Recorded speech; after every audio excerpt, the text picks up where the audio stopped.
Hi friends, ఈ వీడియోలో ఉపాధ్యాయ దినోత్సవాన్ని ఎందుకు జరుపుకుంటాం, మొదటి ఉపాధ్యాయ దినోత్సవాన్ని ఎప్పుడు జరుపుకున్నాం తెలుసుకుందాం.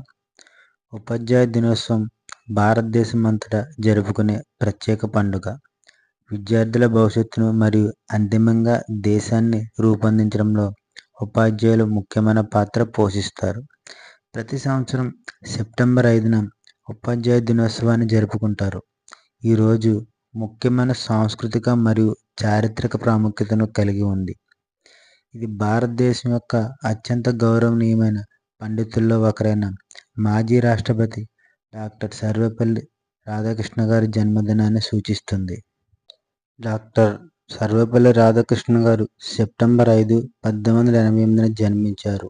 ఈయన 1962 నుంచి 1967 వరకు భారతదేశానికి రెండవ రాష్ట్రపతిగా పనిచేసిన ఒక ప్రముఖ తత్వవేత్త, పండితుడు మరియు రాజనీతిస్తుడు. ఆయన రాష్ట్రపతి పదవికి ముందు డాక్టర్ రాధాకృష్ణగా ప్రఖ్యాతిగాంచారు. ఈయన విద్యావేత్త మరియు కలకత్తా విశ్వవిద్యాలయం మరియు ఆక్స్ఫర్డ్ విశ్వవిద్యాలయంతో సహా పలు ప్రతిష్టాత్మక విశ్వవిద్యాలయాల్లో ప్రొఫెసర్గా పనిచేశారు. అయితే ఈయన 1952 నుండి 1962 వరకు మొదటి ఉపరాష్ట్రపతిగా కూడా పనిచేశారు. డాక్టర్ రాధాకృష్ణన్ గారు విద్య యొక్క శక్తి మరియు బలమైన ప్రగతిశీల సమాజాన్ని నిర్మించడంలో ఉపాధ్యాయుల పాత్రపై దృఢంగా విశ్వసించారు. విద్యకు అతని సహకారం అపారమైనది మరియు అతని విద్యార్థులు అతనిని ఎంతో ఆరాధించేవారు. అతను భారత రాష్ట్రపతి అయినప్పుడు అతని పూర్వ విద్యార్థులు మరియు స్నేహితులు అతని పుట్టినరోజును జరుపుకోవడానికి అతనిని సంప్రదించారు.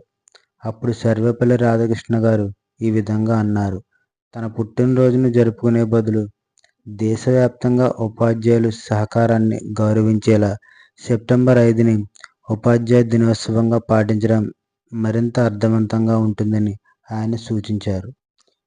డాక్టర్ రాధాకృష్ణన్ గారు సూచన మేరకు భారతదేశంలో సెప్టెంబర్ 5, 1962న మొదటి ఉపాధ్యాయ దినోత్సవాన్ని జరుపుకున్నారు.